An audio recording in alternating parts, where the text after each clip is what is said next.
So welcome you all guys in today session. I hope you all are doing and कुछ projects build up करने के बाद हम वापस से आ चुके हैं अपने कंसेप्ट्स के लेक्चर के ऊपर। एंड अब जैसे जैसे हम अपने एडवांस को कवर कर रहे हैं, बेसिकली एडवांस टॉपिक्स को, तो ना आपको काफ़ी मज़ा आने वाला है। बिकॉज जितने एडवांस टॉपिक्स उतना वाव फैक्टर बढ़ जाता है उनका। एंड अब हम थोड़ा ना अपने बेसिक्स को तो स्ट्रॉन्ग कर लिया है। अब हम अपने बैक एंड डेवलपमेंट के, रिएक्ट के एंड कुछ और फ्रेमवर्क्स के बेसिक्स को हम स्ट्रॉन्ग करने जा रहे हैं। अभी अगर आपने ध्यान दिया, चीज़ों को एकदम इन डेप्थ समझा ना, तो आगे आपकी जर्नी काफ़ी स्मूथ होने वाली है। दैट्स वाई चीज़ों को आराम से टाइम लेके समझिए, हम टाइम लेके समझाएंगे। ठीक है, चलो आओ। आज का जो हमारा टॉपिक है वो है, हम एपीआईज़ को पहले समझेंगे क्या होती है। बिकॉज मेजॉरिटी ऑफ टाइम आगे वेब डेवलपमेंट के अंदर जब भी आप बैक एंड डेवलपमेंट कर रहे होगे ना, आप एपीआई से इंटरेक्ट कर रहे होगे बहुत ज़्यादा। ओके, तो इसका हम कमांड काफ़ी अच्छे तरीके से लेंगे। एंड उसके बाद हम आज समझ रहे होंगे अपने XML HTTP रिक्वेस्ट मेथड्स को। ये मेथड आपका बहुत ही पावरफुल मेथड है एंड स्टिल इन यूज़ है। ऑल्दो पहले काफ़ी यूज़ में था, बट अभी इसको रिप्लेस कर दिया गया है फैच के थ्रू। बट देन ऑल्सो ये डेप्रिकेट नहीं हुआ है, ऑब्सोलीट नहीं हुआ है, ये अब भी आपके वर्किंग कंडीशन में है एंड काफ़ी पावरफुल है। इवन हम इसको यूज़ भी करेंगे एंड आप यूज़ कर भी सकते हो। तो चलो स्टार्ट करते हैं लेक्चर अपना बेसिकली आज का। पहले हम समझते हैं एपीआई के बारे में। आप लोग एपीआई से क्या समझते हो, मुझे कमेंट्स में बताओ। बिकॉज आप लोगों ने कहीं ना कहीं तो सुना होगा उसके बारे में, है ना। तो एपीआई की जो बेसिक फुल फॉर्म होती है ना, that say that API stand for application programming interface. अब सिर्फ इस जो फुल फॉर्म है इससे तो कुछ समझ में नहीं आया, तो बेसिकली क्या समझना, देखो आप, एपीआई आपके कुछ सेट ऑफ रूल्स होते हैं जो आपको एक पावर देते हैं कि आपका एक पीस ऑफ कोड किसी दूसरे पीस ऑफ कोड से या सॉफ्टवेयर से इंटरेक्ट कर सके, डेटा शेयर कर सके, डेटा एक्सचेंज कर सके। मतलब देखो, आप बैक एंड लिखते हो, आप फ्रंट एंड लिखते हो, उन दोनों को इंटीग्रेट करने के लिए आप एपीआई यूज़ करते हो। लेट्स सपोज फ्रंट एंड आपने लिखा, बैक एंड किसी और ने लिखा, तो आप उसका बैक एंड अपने में कैसे यूज़ करोगे? एपीआईज़ के थ्रू। लेट्स सपोज आपके फ्रंट एंड किसी और ने लिखा, बैक एंड आपने लिखा, तो उसको इंटीग्रेट कैसे करोगे? एपीआईज़ के थ्रू। कहीं से डेटा लेके आना है, एपीआईज़ के थ्रू। तो एपीआईज़ एपीआईज़ एपीआईज़ ये एक तरीके के गेटवे होते हैं जो आप बहुत यूज़ करने वाले हो आगे। ठीक है, सिंपल शब्दों में बोले तो API is a set of rules that allow one piece of software to interact with other. Okay, मतलब कुछ कोड लिखा है आपने, वो कोड अगर किसी दूसरे कोड के साथ कम्युनिकेट करना चाहता है, डेटा एक्सचेंज करना चाहता है, तो एपीआई के थ्रू वो कर सकता है। एंड एपीआई क्या करता है बेसिकली? इट डिफाइंस मेथड्स, कुछ मेथड्स डिफाइन करता है, कुछ डेटा फॉर्मेट्स बताता है कि इन डेटा फॉर्मेट्स के ऊपर, इन मेथड्स के थ्रू जो आपकी एप्लीकेशन है वो इंटरेक्ट कर सके एंड एप्लीकेशन जो हैं वो यूज़ कर सकें एंड कम्युनिकेट कर सकें एक दूसरे के साथ बेसिकली, एंड डेटा को एक्सचेंज कर सकें।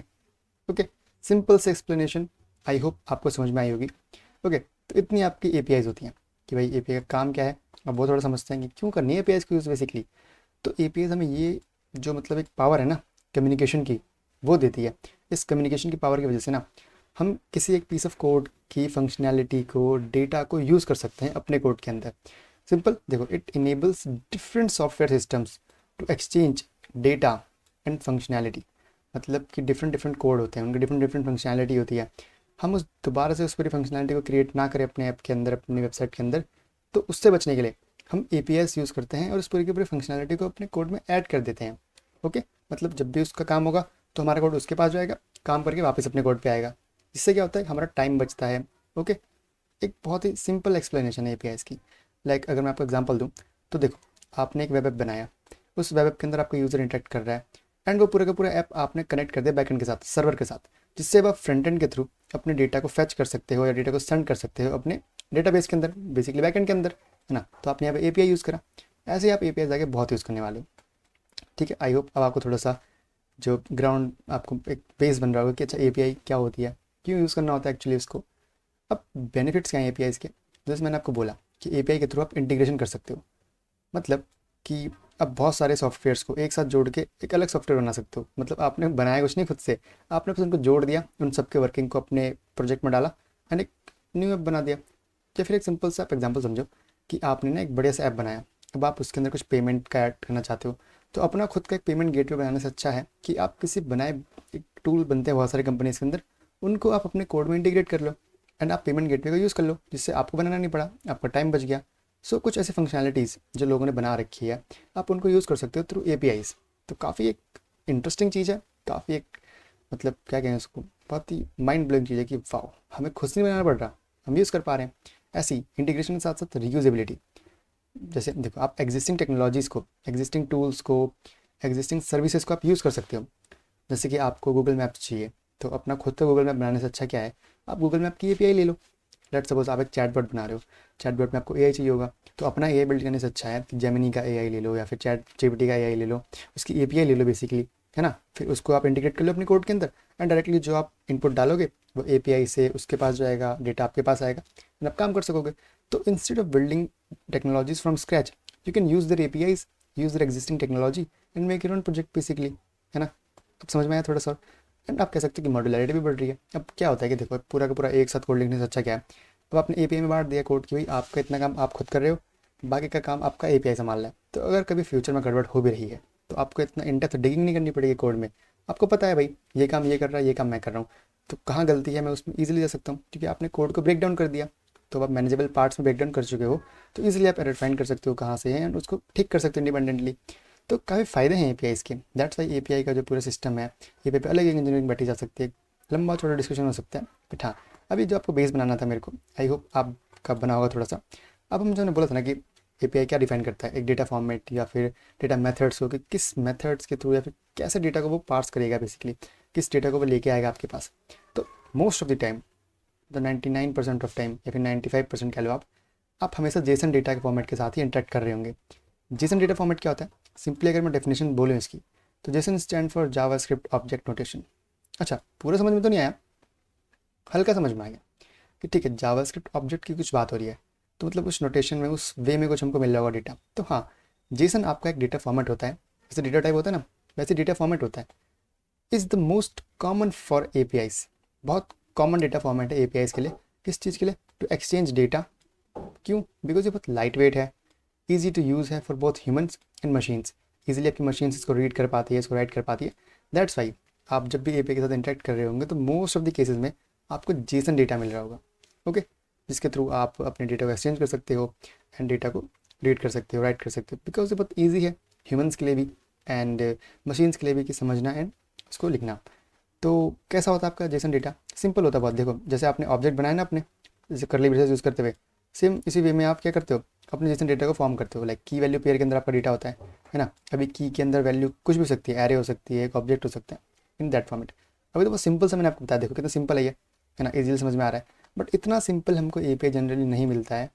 अभी आपको मैं दिखाऊंगा कुछ एग्जांपल्स एपीआई के। तो मैंने लिख रखा है यहाँ पे कि APIs are not so smaller and easy to understand in general. अभी तो मैंने आपको बस दिखा दिया, एक्चुअली बहुत कॉम्प्लेक्स एपीआईज भी होते हैं, कुछ ईजीज भी होते हैं।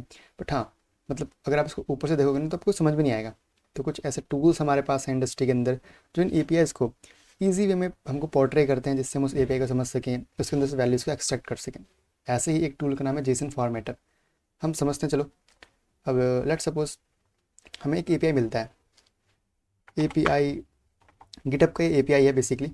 आप भी इसको एक्सेस कर सकते हो अगर आपके पास गिटहब अकाउंट है। तो आप बस इस जो मैंने आपको दे रखी है ना यूआरएल, इसके लास्ट में अपना यूज़र नेम डाल दो, you can access that also.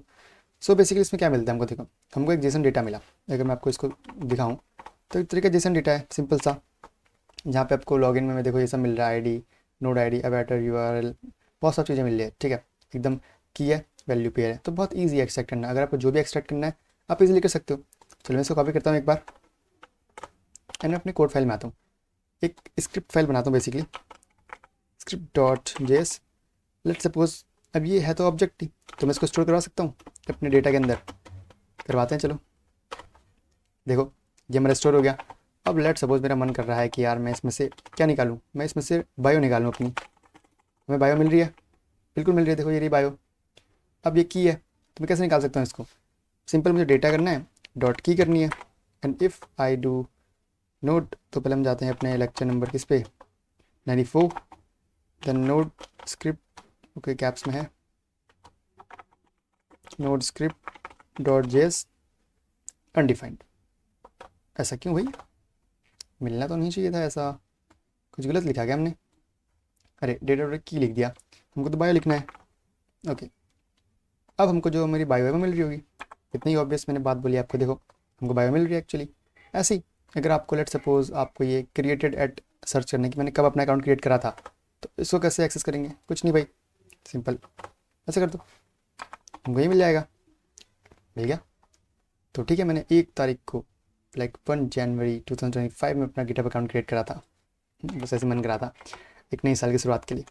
चलो ठीक है, ऐसे आप डेटा का एक्सेस कर सकते हो। अगर मैं आपको बोलूँ कि आप कैसे यहाँ पे पब्लिक रेपोज या फिर क्या कह सकते हो आपकी, तो आपने चीज़ नोटिस करी? ठीक ठीक ठीक। अब चलो, यहाँ पे तो कुछ नोटिस करने लायक है नहीं एक्चुअली में। अगर मैं क्या करता, मैं इसको हटा देता ऐसे, तो मुझे एरर मिलता, बट मैं इसको ऐसे कर सकता था ना, यूँ। अब अगर मुझे फॉलोअर्स यूआरएल अपना निकालना है, कैसे निकालूंगा बताओ? ऑब्वियस ही बात है, मैं डॉट तो यूज़ कर नहीं सकता, मुझे यूज़ करना पड़ेगा, यहाँ पे करना पड़ेगा फॉलोवर्स यूआरएल, ऐसे मुझे मिल जाएगा। क्यों नहीं मिलेगा बताओ? इसको करते हैं एक बार एक्सेस, नोड स्क्रिप्ट डॉट जेस, तो देखो मुझे ये भी मिल रहा है। तो बस एक तरीका था, हमने डिस्कस करा इसको पहले भी, बट हाँ अभी आपको आई होप समझ में आएगा चीज़ें कि किस तरीके से हम अपने जो APIs के रिस्पॉन्स होते हैं ऑब्जेक्ट, उसके साथ हम खेलते हैं। जेसन कुछ नहीं, बस ऑब्जेक्ट होता है। जैसे आप ऑब्जेक्ट के अंदर डेटा को अपने एक्सेस करते हो ना, सिंपल वे में आपको जेसन के अंदर भी करना होता है, कुछ ऐसा अलग नहीं है। तो ये तो बहुत ईजी सा था आपके लिए, एकदम ईजी सी API, बट एक्चुअली API ऐसी नहीं होती है। API होती है थोड़ी कॉम्प्लेक्स। जैसे एक काफ़ी फेमस है आपकी API है रैंडम यूज़र जनरेटर। जाते हैं यहाँ पे एंड इसको नहीं दिखाते अभी आपको, अभी दिखाते हैं आपको सिंपल ये वेबसाइट। तो ये एक वेबसाइट है रैंडम यूज़र जनरेटर। हर एक रिस्पॉन्स में आपको एक नया मतलब डेटा मिलता है, इसके थ्रू आप कार्ड क्रिएट कर सकते हो। अभी हम आगे इसको सीखेंगे भी, एक प्रोजेक्ट बनाएंगे इसके ऊपर ही।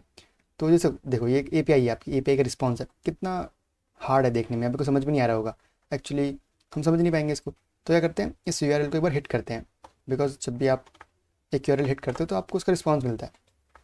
हिट इन द सेंस जब उसको कॉल करते हैं एक बार, जैसे जाते हैं यहाँ पे, तो देखो मुझे एक डेटा मिलेगा। एंड अगर मैं फिर से इसको हिट करूँ, देखो भाई आप नाम पढ़ते हैं क्या है, तो कुछ हमको अरेबिक में लिखा हुआ आ रहा है। फिर से एक बार हिट करते हैं, तो देखो कुछ अलग आया, आप अरेबिक की जगह यहाँ पे रिचर्ड आ गया। तो ऐसे आप जितने बार भी इसको हिट करोगे आपको रैंडम डेटा मिल रहा होगा। अभी मैं इसको प्रिंट करता हूँ, देखो ये मेरे को डेटा का मतलब फॉर्मेट मिला, बट इसको पढ़ोगे तो आप इतना अच्छे से समझ में नहीं आ रहा क्या लिखा है, क्योंकि इतना ईजी नहीं है पिछली बार जितना जितना हमें अपनी गिटहब की API में मिला था। दैट्स वाई इसको समझना थोड़ा मुश्किल हो जाता है। तो इसी प्रॉब्लम को सॉल्व करने के लिए हमारे पास कुछ टूल्स हैं लाइक जेसन फॉर्मेटर्स, जो हमारे जो API है उसको ईजिली हमको शो करके दिखाते हैं। जैसे मैं अगर जाऊँ यहाँ पे कंट्रोल भी करता हूँ, एक्चुअली मैंने 2 बार ये लेक्चर रिकॉर्ड करा प्रॉपर्ली, हर बार कुछ डिस्टर्बेंस आती थी एंड मुझे लेक्चर दोबारा रिकॉर्ड करना पड़ता था। तो थर्ड टेक है, बट कोई बात नहीं, चलो मज़ा आता पढ़ाने में, दोबारा पढ़ा लेंगे, हर बार एक बेटर अप्रोच से पढ़ाएंगे। तो इस टाइम अगर आप देखो यहाँ पे तो सेम चीज़ दिख रही है, बट कुछ फ़र्क नहीं दिख रहा। बट अगर आप यहाँ जाके देखो, आप फॉर्मेट में देख सकते हो। देखो हमें एक ऑब्जेक्ट मिलता है, ऑब्जेक्ट के अंदर 2 वैल्यूज़ है, तो आप object dot result object dot info की तरह इनको एक्सेस कर सकते हो। अब इन्फो तो देखो सिंपल है, 4 वैल्यूज़ है, तो object dot info dot seat dot result dot page dot version आप ऐसे इनको एक्सेस कर सकते हो। बट रिजल्ट अगर आप देखो तो इसके लिए एक एरे है, मतलब आपको रिजल्ट्स का 0th इंडेक्स आपको चेक करना पड़ेगा। बिल्कुल सही बात है। एंड उस 0th इंडेक्स के अंदर भी देखो 12 ऑब्जेक्ट हैं, एंड इस ऑब्जेक्ट के अंदर भी कुछ आपके पास ऑब्जेक्ट्स हैं। तो अब आपको लेकिन फिर भी समझ में आ रहा है कि ठीक है किस तरीके से आपको चीज़ें एक्सेस करनी है एक्चुअली। तो अब आप यहाँ पे चीज़ों को एक्सेस कर पाओगे। तो ये आपका तरीका होता है। जैसे मैं अगर यहाँ जाऊँ, इसको कॉपी कर लूँ एक बार, यहाँ पे जाके फिर से एक बार सेव करूँ, कॉन्स्ट डेटा, ओके डेटा आइए आप मेरे हाथ में, कंट्रोल V, तो मुझे डेटा मिल गया। लेट्स सपोज मुझे प्रिंट कराना है कि मेरा क्या है, यहाँ से देखते हैं कि मेरे ईमेल क्या है। अगर मुझे वो प्रिंट कराना है तो कैसे कराएंगे, चलो देखते हैं इसको। आओ, अभी मेरे पे ऑब्जेक्ट है, ठीक है, तो जो मेरा डेटा है मेरे पास actually console dot log, data एक ऑब्जेक्ट है, ठीक है। उसके अंदर मेरे पे 2 चीज़ें हैं, एक है मेरे पे क्या, इन्फो एंड रिजल्ट्स, मुझे चाहिए रिजल्ट्स, ठीक। अब रिजल्ट्स के अंदर मुझे क्या देखना है, तो रिजल्ट एक एरे है, तो एरे एक एलिमेंट वाली, मतलब मेरे पे 0th इंडेक्स पे चीज़ें होंगी, ठीक है। इसके अंदर मुझे क्या देखना है, देखो मुझे सब कुछ मिल रहा है यहाँ पे एक्चुअली, मैं दिखाऊँ, देखो सेल ईमेल, तो इससे मुझे ईमेल मिल जाएगी। फिर नोट कहाँ गया अपना, ये रहा, तो देखो मुझे ईमेल मिल गई। ऐसे ही अगर मैं चाहता हूँ कि मुझे मतलब नेम के अंदर टाइटल मिल जाए, तो कैसे मिलेगा, ईमेल की जगह मुझे बस नेम डालना है, नेम डॉट करता हूँ, तो देखो मुझे फर्स्ट नेम मिल जाएगा, मुझे टाइटल मिल जाएगा, यहाँ से देखो टाइटल मिल जाता है, वेयर इज़ दिस, या देखो मुझे टाइटल मिल गया। तो इस तरीके से आप जेसन फॉर्मेटर के थ्रू अपने डेटा को, जो भी आपको एक्चुअली रिस्पॉन्स मिला है, उसको आप पढ़ सकते हो, समझ सकते हो, एंड उसकी फॉर्म में अपने डेटा को एक्सट्रैक्ट कर सकते हो। तो आई होप अब तक आपको जो डिस्कशन है वो प्रॉपरली समझ में आया होगा। अब तक हमारा जो प्रॉपर डिस्कशन था वो था एपीआईज़ के ऊपर। एपीआईज़ क्या होती हैं, क्यों होती हैं, किस लिए यूज़ करते हैं, कैसे यूज़ करते हैं, कैसे एपीआई को समझते हैं। तो कुछ कॉम्प्लेक्स एपीआई भी देखिए, कुछ सिंपल एपीआईज़ भी देखिए। बट हाँ, मतलब एपीआईज़ जो होती है ना, कभी कभी बहुत कॉम्प्लेक्स हो जाती हैं। आपको 1 दिन 2 दिन 3 दिन बहुत टाइम लग जाता है। तो कोई दिक्कत वाली बात नहीं है, क्योंकि हम पे कोई और तरीका भी नहीं है, हमें समझनी पड़ती है एपीआईज़। बट देखो एपीआई का ना स्ट्रक्चर सेम रहता है, बस डेटा चेंज होता है। तो जो मैंने आपको अभी तरीका बताया ना चीज़ों को एक्सट्रैक्ट करने का, वो सेम रहेगा, बट वैल्यू चेंज होती रहेंगी। तो कोई दिक्कत नहीं है, तरीका समझ में आ गया तो वैल्यू भी सब को ठीक है। तो 2 एपीआईज़ का मैंने आपको बताया, आप इनको यूज़ करना, कुछ और चीज़ों को समझना। ठीक, तो चलो इतना तो हमसे हो गया। अब हम आते हैं इस वीडियो के सेकंड पार्ट पे, जो कि है आपका एजेक्स। टाइम स्टैम्प लगा देना कि सेकंड पार्ट स्टार्ट हो चुका है। एजेक्स क्या होता है? Ajax stand for asynchronous JavaScript and XML. तो हमने पढ़ा कि हमारी जावास्क्रिप्ट जो है वो असिंक्रोनसली भी बिहेव करती है। ठीक, तो एक असिंक्रोनस एप्लीकेशन हमने देखी थी वहाँ पे, set interval, set time out. तो ऐसे ही एक और एप्लीकेशन हमारे पास है जो यूज़ करी जाती है आपके सर्वर में से डेटा को लाने में, एंड उस डेटा के बेसिस पे आपके वेब पेज को अपडेट करने में, and without reloading your page. ये इसका एक की पॉइंट है। चलो समझते हैं कि क्या होती है आपकी AJAX. AJAX is a technique, okay, that was uses XML HTTP request method या फिर object to update part of a web page without reloading the whole page. वही बात, इस मेथड के थ्रू आप सर्वर में रिक्वेस्ट भेज सकते हो, कुछ डेटा लेके आ सकते हो, उन उस डेटा को पुट कर सकते हो बिना अपने पूरे पेज को रिलोड करे हुए। Okay, it works with data format like Jason. ये जो आपकी है ना पुरानी मतलब अप्रोच डेटा को फेच करने की, वो आप अपने जेसन फॉर्मेट के साथ भी यूज़ कर सकते हो, सिर्फ एक्सएमएल के साथ नहीं। तभी ये काफ़ी एडवांस एंड अब भी यूज़ करी जाती है। हम आज इसके बारे में पूरी डिस्कशन रखेंगे अपनी, मज़ा आएगा काफ़ी। तो ठीक है, तो हमने पढ़ा कि एक्सएमएल HTTP रिक्वेस्ट के थ्रू हम चीज़ों को एक्सेस कर सकते हैं। बट कैसे, क्या है एक्चुअली आपकी एक्सएमएल HTTP रिक्वेस्ट? बेसिकली ना ये एक जावास्क्रिप्ट का ऑब्जेक्ट है। एज वी नो, हमारी हर चीज़ जावास्क्रिप्ट के अंदर एक ऑब्जेक्ट है, बिकॉज ऑब्जेक्ट के अंदर फिर हमको यूटिलिटी प्रोवाइड होती है कि कुछ फंक्शंस मेथड्स कुछ में मिल जाते हैं। तो ऐसे ही आपके पास एक XML HTTP रिक्वेस्ट है, एक जावास्क्रिप्ट ऑब्जेक्ट जो यूज़ करी जाती है इंटरेक्ट करने के लिए सर्वर्स के साथ। सर्वर्स के साथ क्यों? बिकॉज डेटा हमारे सर्वर में ही तो पड़ा है ना। And that allow us to send और रिसीव डेटा, बट कैसे? असिंक्रोनसली, तब डेटा आपका साइड बाई साइड जाता रहेगा, कोड ब्लॉक नहीं होगा आपका, and without refreshing the page. सही बात, ये भी हमने समझा कि डेटा जा रहा है, डेटा आ रहा है, इंसर्ट हो रहा है, बट पूरा का पूरा पेज रिलोड नहीं हो रहा आपका। ये काफ़ी इंटरेस्टिंग बात है। एंड एक और चीज़ कि ये ना आपका एक ओल्ड मेथड है, मतलब ES6 से पहले का मेथड है। After ES6 we got fetch, promises etcetera, but still ये अब भी यूज़ में है एंड हम इसको यूज़ करते हैं। तो हम इसको समझेंगे बिकॉज ये काफ़ी इंटरेस्टिंग है, क्योंकि इसके अंदर कुछ टर्म्स हैं जो आपको आगे रिएक्ट के अंदर, फायरबेस के अंदर भी सीखने को मिलेंगी, समझने को मिलेंगी। तो अभी अगर आप थोड़ा सा इनको एक ओवरव्यू ले लोगे तो आप चीज़ों को ईजिली ग्रैप कर पाओगे वहाँ पे भी। तो देखो सीन क्या है, अब हम थोड़ी थ्योरी पढ़ते हैं, फिर हम इसके प्रैक्टिकल पे जाएंगे। कोई नहीं, थोड़ा पढ़ लेते हैं, मज़ा आएगा। तो ना बेसिकली बात क्या है आपकी कि जो आपका XML HTTP रिक्वेस्ट ऑब्जेक्ट है ना, ये डिफरेंट डिफरेंट स्टेट्स पे ऑपरेट करते हैं, एंड हर स्टेट रिप्रेजेंट करती है आपकी प्रोग्रेस को रिक्वेस्ट की, कि आपकी रिक्वेस्ट पहुंची या नहीं पहुंची। पहुंचने के बाद अभी क्या स्टेट में है, कुछ डेटा आ भी रहा है, ये पूरा डेटा आ चुका है या नहीं, ये हैंडल होता है आपकी स्टेट्स के थ्रू। ये स्टेट्स के बारे में आप आगे रिएक्ट में सीखोगे, फायरबेस में भी थोड़ा पढ़ोगे इनके बारे में, not same as it is but उनकी रिस्पेक्ट के।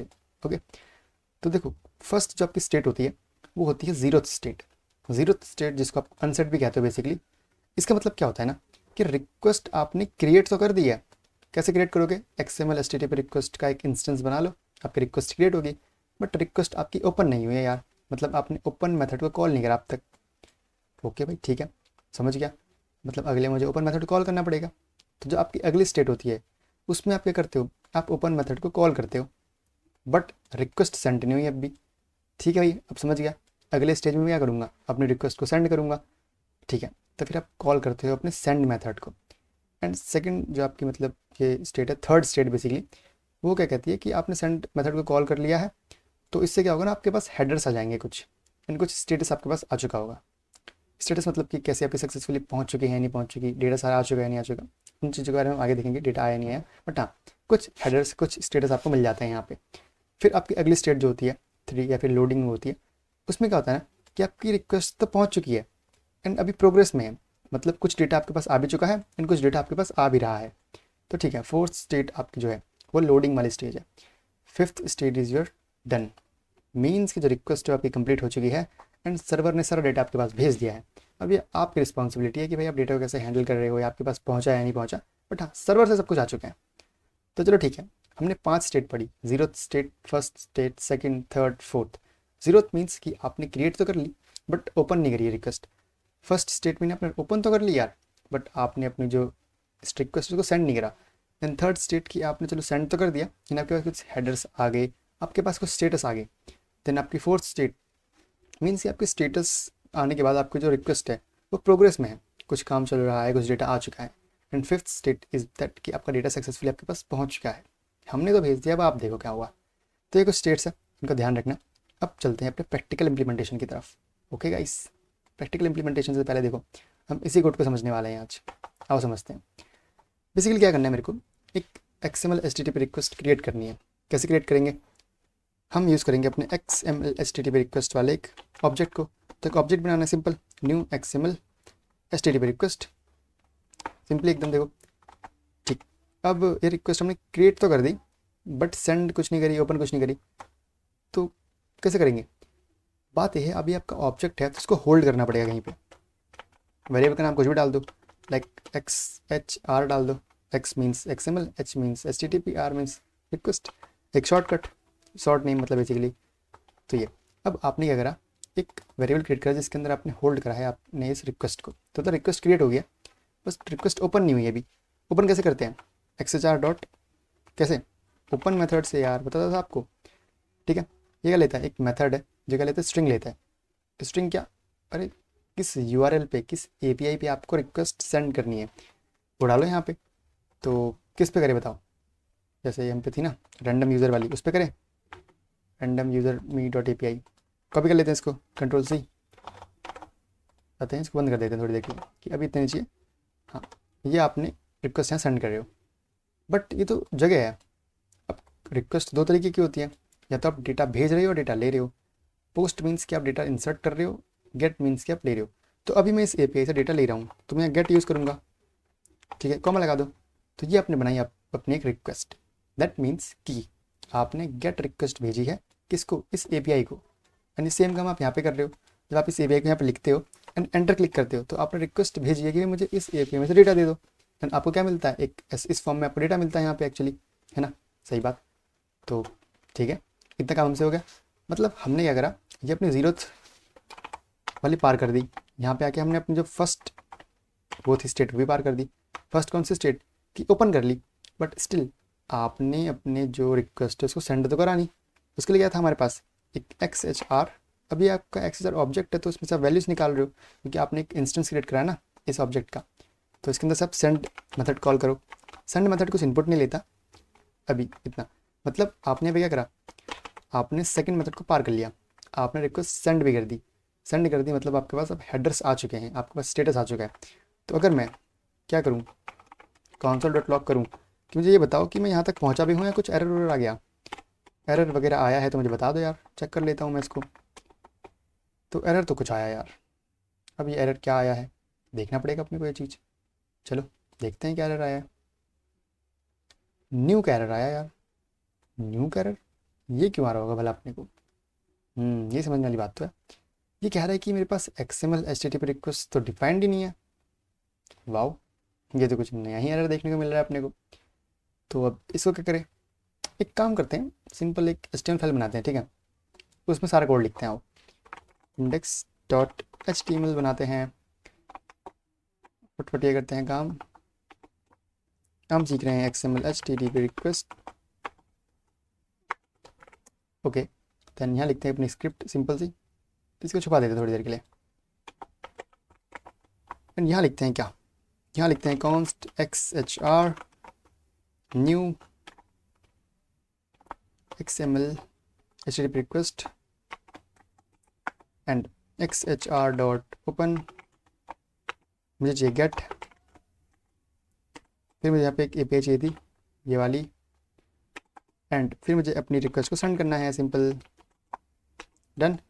ठीक है, ये मैंने सेकेंड स्टेट पे आ चुका हूँ, यहाँ पे मैं अपनी फर्स्ट स्टेट पे आ चुका हूँ, यहाँ पे मैं अपनी जीरो स्टेट पे हूँ। ठीक है भाई। अब करते हैं console.log एक बार। console.log, मुझे बताओ कि क्या मैं यहाँ तक आ चुका हूँ। here reached, इसको करते हैं लाइव। चलो देखते हैं ठीक है, यहाँ पे भी एरर मिल रहा है अपने को। ठीक है, आगे भाई यहाँ पे F12 करते हैं, काम करते हैं, इसको स्टाइल देते हैं थोड़ी सी कि यार आप ना स्टाइल पीजी कलर ना अपना चेंज करके कर दो, हैशटैग कुछ डार्किश आ जाओ बेसिकली। वो यहाँ पे तो रन कर रहा है। तो अभी आपसे मेरा सवाल है कि जब मैंने यहाँ पे लिखा, यहाँ पे तो रन नहीं करा, बट यहाँ कर रहा है, ऐसा क्यों? चलो कॉपी पेस्ट कर देते हैं एक बार कोड को, क्या कर देते हैं, क्या पता भाई हमसे गलती हुई हो, है ना, हो सकता है भाई, हम भी तो आखिर इंसान हैं। ठीक, ये काम हमने करा है यहाँ पे, रन करके देखते हैं भाई होता है नहीं होता। CD lecture 94 node script .js run नहीं हुआ यार, पता नहीं क्यों नहीं हो रहा, बताओ। क्या रखी भाई XML रिक्वेस्ट आपकी है ही नहीं यहाँ पे। तो ये आपसे मेरा सवाल है कि जब मैं स्क्रिप्ट में कर रहा हूँ तब तो रन नहीं हो रहा, बट जब मैं यहाँ पे कर रहा हूँ तब तो परफेक्टली रन हो रहा है, तो गलती कहाँ हो रही है एक्चुअली? ठीक है, ये आपसे मेरा सवाल है, क्योंकि मुझे आपको बताना है, आई मीन ये आपको मुझे बताना है। तो ठीक है, why it isn't running, control/ कि ये क्यों रन नहीं हो रहा, वाई नॉट रनिंग, ये एक सवाल है मेरा आपसे, मुझे जवाब देना। ठीक है, चलो यहाँ चलते हैं। एंड इतना तो समझ में आ गया, ठीक है, मेरा कोड यहाँ तक रन कर रहा है। अब जो बाकी की स्टेट्स हैं 3 4 वो मुझे कैसे मिलेंगी? तो एक काम करते हैं, console.log करके ना एक बार देखते हैं मेरी स्टेट है कहाँ। तो स्टेट देखने के लिए आपके पास मेथड होता है ready state change, ready state simply. तो प्रिंट करते हैं, देखो 1 मिला मेरे को यहाँ पे। ओके, मतलब ठीक है, मुझे स्टेट्स तो मिल रही है, बट 1 के बाद मैंने इसको बोला नहीं प्रिंट करो, तो इसने मुझे बाकी के स्टेट्स प्रिंट कराई नहीं। तो इसके लिए मेरे पे क्या होता है ना, देखो एक मेरे पास मेथड होता है that says that XHR ready state change, ready state change. अब हर एक स्टेट चेंज पे ये क्या करेगा, कुछ लेता नहीं है बेसिकली, एक फंक्शन रन करवा सकता है। इस पर ये मेथड है कि जब भी आपका रेडी स्टेट चेंज होगा तो एक फंक्शन रन होगा बेसिकली। वो फंक्शन क्या करेगा, वो ये करेगा हर एक स्टेट चेंज में आपको बेसिकली क्या दिखाएगा कि आपकी जो करंट स्टेट है क्या है वो। अब मैं अगर रन करूँ इसको, कुछ मिल रहा है मेरे को, देखते हैं भाई कुछ मिला नहीं मिला, we got nothing, but why, हमें कुछ तो मिलना चाहिए यहाँ पे, कहाँ दिक्कत आ रही है बताओ भाई। एक काम करते हैं, इसको ढंग से डिफाइन करते हैं एक बार। आई थॉट इसमें कुछ गलती हुई है अपने से।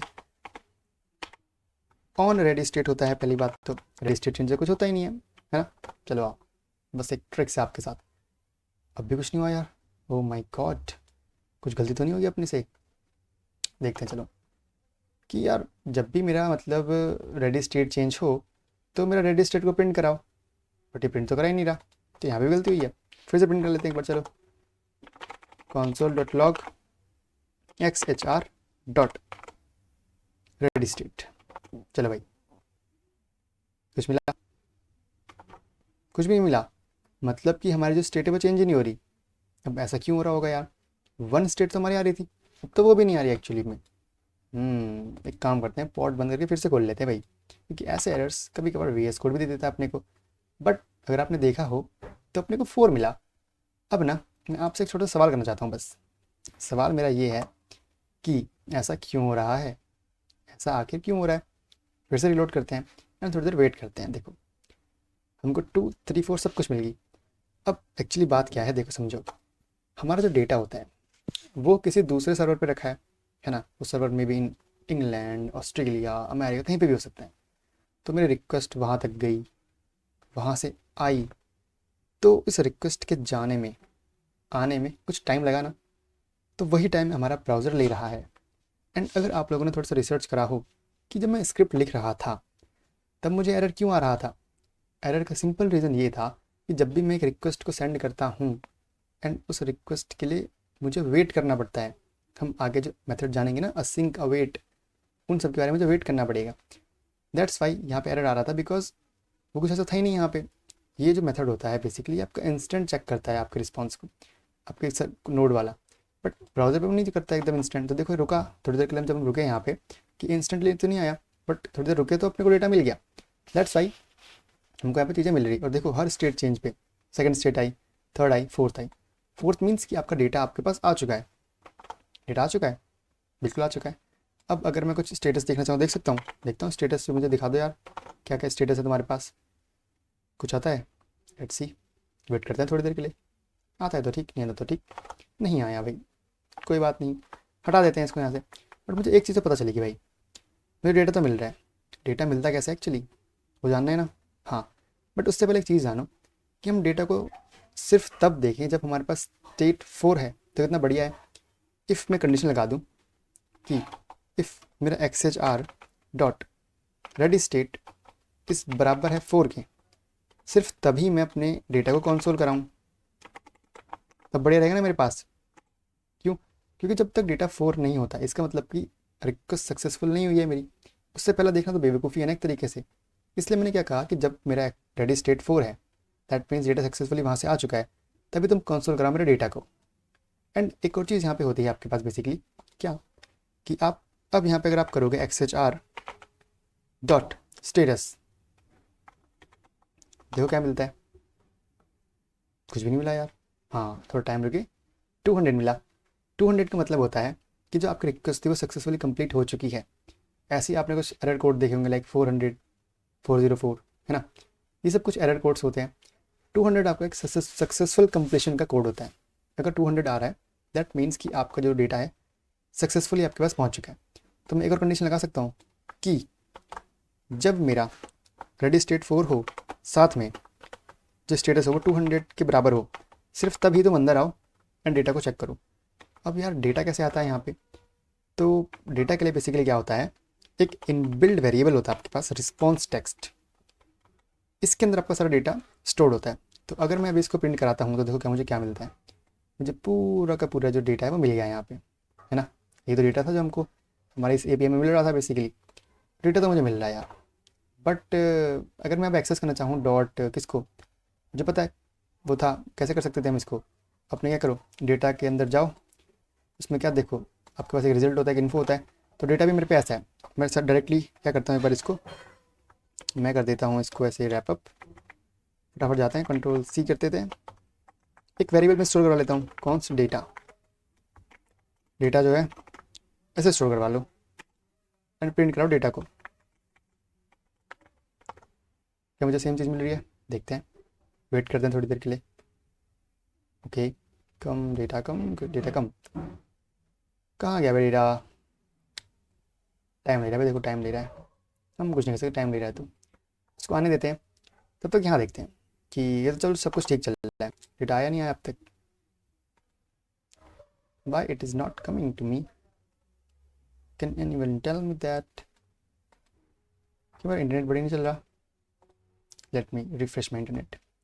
हो सकता है ना भाई कि इंटरनेट बढ़िया ना चल रहा हो एंड दैट्स वाई डेटा भी ना आ रहा हो ढंग से। सो थोड़ी बहुत तो इश्यूज़ होते रहते हैं। वापस खोलते हैं डेटा को, ठीक है। मतलब अभी गेट तो कैसे ही होगा बिकॉज हमारे पास नेटवर्क तो है नहीं। देखो एरर आ गया एक। अब वापस रिलोड करते हैं। हाँ चलो फाइनली आ गया डेटा। बट यार एक बात बताओ, क्या मैं डेटा के अंदर एक्सेस कर सकता हूँ डेटा को? जैसे डेटा के अंदर मेरे पे अगर रिजल्ट्स पे जाना है तो मैं जा सकता हूँ। देखते क्या मिलता है अपने को, अनडिफाइंड। ऐसा क्यों? अगर आप लोगों ने मेरे प्रोजेक्ट्स वाले लेक्चर को ध्यान से देखा है तो मैंने एक बात बोली थी आपको हमेशा कि जब भी सर्वर से डेटा आपके पास आता है तो वो स्ट्रिंग फॉर्मेट में आता है। एक बार वेरीफाई कर लेते हैं यार, चलो।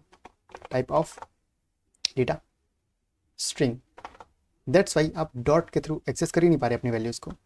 तो कैसे करें ठीक? सिंपल यार, सिंपल एकदम। देखो हमने स्टार्टिंग में जब मैंने पढ़ाया था आपको कि आप अपने डेटा को चेंज कर सकते हो। कैसे? ऐसे नंबर डालोगे नंबर बन जाएगा, है ना? नंबर डालोगे नंबर बन जाएगा, स्ट्रिंग डालोगे स्ट्रिंग बन जाएगी। ऐसे ही आप जब जेसन डालोगे और डॉट पार्स करोगे तो आपका डेटा जेसन बन जाएगा। बिल्कुल। अब आप टाइप देखो डेटा का अपने, चलो टाइप ऑफ देखो क्या है टाइप, लेट्स चेक, ऑब्जेक्ट। अब ऑब्जेक्ट बन चुका है तो कितनी इजी बात है यार, सिंपल एकदम। क्या करने का अपने को करने का है डॉट रिजल्ट्स पे जाओ और उसको ले आओ। अब हमें कुछ मिला देखो, ठीक है, जेंडर है, प्रोटोटाइप है अपने पास, ठीक है भाई, मतलब अब डेटा मिल रहा है आपको, नाइस।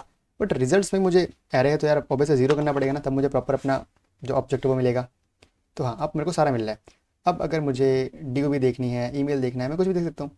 अगर मैं डॉट आई डी करके डॉट नेम करूँ, इसकी मैं डॉट आई डी करूँ, फिर डॉट नेम करूँ, तो मुझे कुछ वैल्यू मिल रही होगी नीनो नाम की। देखते क्या मिलता है, कुछ भी नहीं मिला, मतलब ये चीज़ एग्जिस्ट ही नहीं करती। फिर से एक एक पढ़ते हैं अपनी, देखो रिजल्ट्स के अंदर जाओ। अच्छा, कहाँ पे थे हम?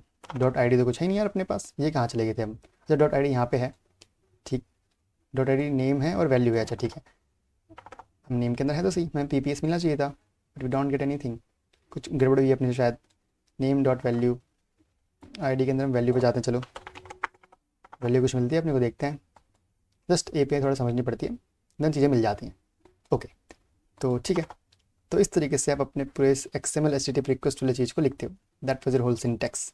ओके, आई होप अब चीज़ें आपको समझ में आई होंगी प्रॉपर वे में कि किस तरीके से आप चीज़ों को यूज़ करते हो। एंड एक तरीका और क्या है ना, देखो जब आप ऐसे इसको रन करोगे, कैसे ऐसे, तब देखो क्या होता है, एरर मिलता है कि रिस्पॉन्स टेक्स्ट तो है ही नहीं। बट एक्चुअली जो आपका डेटा होता है ना, इसके अंदर स्टोर होता है। बट अभी आपके कोड को पता ही नहीं कि आप किस रिस्पॉन्स टेक्स्ट की बात कर रहे हो, किस रेफरेंस में बात कर रहे हो, किस कंटेक्स्ट में बात कर रहे हो। कॉन्टेक्स्ट को सॉल्व करने के लिए आप यहाँ पे दिस भी लगा सकते हो अगर आप चाहो। तो देखो क्या मिलता है, नल मिला यार। नल मिला मतलब कुछ गड़बड़ी है अपने से यहाँ पे। एंड दिस यहाँ पे एक्सेप्टेबल नहीं है, बट ऐसा होना तो नहीं चाहिए था यार। Wait, let me check again that thing. And अगर नहीं होता तो कोई दिक्कत नहीं है, हम छोड़ देंगे, बस एक एक्सपेरिमेंटेशन कर रहे हैं आपके साथ। तो देखो अपने को रिजल्ट तो मिल रहा है। ओके, ये रिजल्ट मिल रहा है अपने को, इन्फो है, रिजल्ट है। अब मैं चाहूँ डेटा के अंदर रिजल्ट भी हो जा सकता हूँ। ठीक है, रिजल्ट्स पे जाते हैं, क्या मिला अपने को? अच्छा, रिजल्ट्स अपनी एक एरे है, तो ज़ीरो करके जाना पड़ेगा। एंड देखो हमको क्या मिलता है, मिल गया। अब क्या देखना, ईमेल देखनी है, चलो ईमेल देखते हैं। डॉट ईमेल, एंड क्या हमें ईमेल मिलती है? मिल गई। तो ये सब तरीके हैं। आप चाहे तो directly XHR dot response text use कर सकते हो, एंड चाहो तो दिस भी यूज़ कर सकते हो। इंटरव्यू में आपसे इन चीज़ों को लेकर कन्फ्यूज़ करा जा सकता है। ठीक है, तो ये कोड था, काफ़ी ईजी से मैंने आपको समझाया एकदम खेल खेल में। ठीक है, देखो मैंने आदेश यूज़ कर रखा है, मैंने आपको वहाँ पे XHR भी करके दिखा दिया। तो आई होप आपको ये समझ में आएंगी अब। तो करते डायरेक्टली, देखो क्या लिखा है मैंने, पढ़ लेते खाली। देखो मैं आपको बोलूँगा, आप पढ़ोगे नहीं मुझे पता है, बट यहाँ पे ना बहुत इंपॉर्टेंट चीज़ें लिख रखी है मैंने एक्चुअली, कि क्या हम इनिशियलाइज करते हैं एक न्यू XML HTTP रिक्वेस्ट को, किससे? लाइन 1 से। अरे यार अभी तो पढ़ा आपने कि हम जब भी एक XHR से एक ऑब्जेक्ट क्रिएट करते हैं तो हम क्या कर रहे होते हैं एक्चुअली, हम एक न्यू अपने ऑब्जेक्ट को इनिशियलाइज कर रहे होते हैं, एक रिक्वेस्ट क्रिएट कर रहे होते हैं। ठीक है, सेकंड लाइन में क्या लिखा है? It's open request which sets up the request to given URL with the get method, the third argument true, which make it an asynchronous request, we can use it। अब देखो इतनी important बात लिखी मैंने यहाँ पे कि आपने यहाँ पे दो चीज़ लिखी, बट यहाँ पे एक थर्ड आर्ग्यूमेंट भी जाता है, दैट इज़ ट्रू। अगर आप ट्रू लिखोगे तो ये बनाएगा आपकी पूरी रिक्वेस्ट को असिंक्रोनस, मतलब आप साइड बाई साइड काम कर सकते हो। बट अगर आप लिख दोगे यहाँ पे फॉल्स, तब आपका कोड बन जाएगा सिंक्रोनस, मतलब चलेगा ब्लॉक लेवल में। इशू आ चुका है, देखो यहाँ पे क्या कह रहा है कि डेप्रिकेटेड फीचर यूज़, मतलब आप इस XHR के थ्रू बनाई गई रिक्वेस्ट को सिंक्रोनस मोड में रन कर ही नहीं सकते हो, बिकॉज ये डेप्रिकेट हो चुकी है। दैट्स वाई आप कुछ मत लिखो, ट्रू लिखो, सेम काम करेगा। बट फॉल्स लिखोगे तो आपको वार्निंग आएगी, कोड ब्रेक नहीं होगा बट हाँ वार्निंग जरूर आएगी। देखा कितनी बड़ी बात लिखी थी, इसलिए मेरे नोट्स को पढ़ लिया करो, बिकॉज कुछ बात यहाँ पे भी लिख देते हैं यार। ठीक है, थर्ड लाइन क्या करिए, लिख रखा है, पढ़ रखा है भाई, देखो ट्रैक करते रिक्वेस्ट को, स्टेट को। रेडी स्टेट क्या करती है? ट्रैक करती है ना। ऑन रेडी स्टेट क्या करती है? हर एक स्टेट चेंज पे ट्रैक करती है। ओके, देन 200 का मतलब क्या होता है कि आपका जो सक्सेसफुल आपका कंप्लीशन हो चुका है। Okay, then this response take मतलब क्या कहता है कि भैया डेटा स्ट्रिंग में आया है, चेंज करना है तो जेसन डॉट पार्स करके आप इसको डेटा को अपने ऑब्जेक्ट में क्रिएट कर लो। देन लिख रखा है कि आप एक्सेस कर सकते हो सिंपली। कैसे?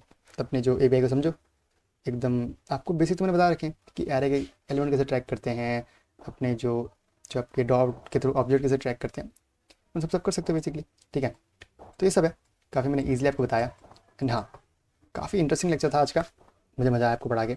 आई होप आपको भी मज़ा आया होगा मज़ा। अगर आया तो कमेंट सेक्शन में थैंक यू लिख दिया करो, काफ़ी अच्छा लगता है देख के, काफ़ी मोटिवेशन सी आती है, बिकॉज हम भी तो इंसान ही हैं यार, हमें भी तो थोड़ा सा मोटिवेशन लगता है प्यारा सा। अगर आप देखोगे तो मुझे अच्छा लगेगा। एंड या शेयर करना दोस्तों के साथ। कि भाई इतना इन डेप्थ डिस्कशन करा है हमने एपीआईज के ऊपर एंड आपके एक्सचार के ऊपर, सिंपल एक्सएमएल एचटीटीपी रिक्वेस्ट के ऊपर। सो आज के लिए इतना ही, नेक्स्ट लेक्चर में। Till then bye guys, see you.